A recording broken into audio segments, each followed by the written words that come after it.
कोई माई का लाल चैलेंज कर रहा है ये पवन दास, कोई माई का लाल इस सच्चिदानंद पर, सर्व सृष्टि के रचनहार पर, सर्व सृष्टि के स्त्री पुरुष जिनके बेटा बेटी हैं, जिनके बच्चे हैं, इंसानों से लेकर जानवर तक सब इनके बेटा बेटी, इनके बच्चे हैं, सब इन्हीं की आत्माएं हैं।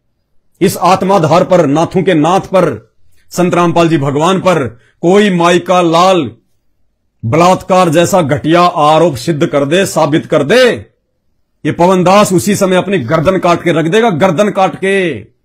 अरे ये तो वो सच्चिदानंद है जिसने नकली सच्चिदानंदों की ये शास्त्र दिखा दिखा के पोल खोल दी। एक होता है बलात्कार, एक होता है व्यभिचार। तुम तो बलात्कार का आरोप लगा रहे हो संत रामपाल जी पे। मूर्खों, कौन से नरक में जाओगे? पहले संत को पहचान लो, देखा देखी मत किया करो कमेंट से, बहुत महंगा पड़ेगा। ये आध्यात्मिक जीवन है।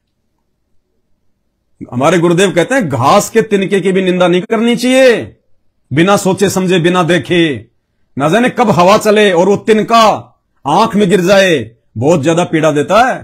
तुम तो परम संत की निंदा कर रहे हो बिना सोचे समझे, बिना उनके विचार सुने, बिना उनके सत्संग सुने। किसी भी महापुरुष के विषय में यदि पहले जानना है तो पहले उसका जीवन चरित्र देख लो, उसके विचार सुनो। कहते हैं मालिक की वाणी है, साधु शब्दा परखिए।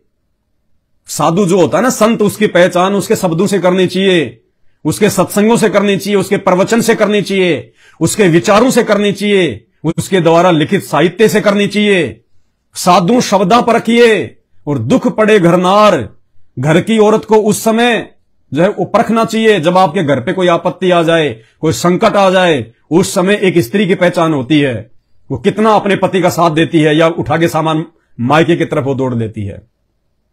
तो कहते हैं साधु शब्दा परखिए, दुख पड़े घरनार। और सूरवीर जब जानिए, जब रण बाजे तलवार। योद्धा, सूरवीर, उसकी पहचान युद्ध के क्षेत्र में होती है, जब दोनों आमने सामने जब सेनाएं होती हैं। और जो सूरवीर होता है वो अपना अंग अंग कटवा लेगा लेकिन मैदान छोड़ के नहीं भागता। और जो मैदान छोड़ के पीठ दिखा के भाग जाए वो सूरवीर नहीं, वो कायर होता है, कायर। तो पहले संत रामपाल जी के विषय में जान लो, पहचान लो इनको, इनके सत्संग सुन लो। हवा में तीर मारना छोड़ दो, बहुत महंगे पड़ेंगे। तुम्हें इस काल भगवान का ये कर्म आधार का नियम नहीं पता अभी तुमने। इस जुबान से निकले एक एक शब्द की कीमत चुकानी पड़ती है।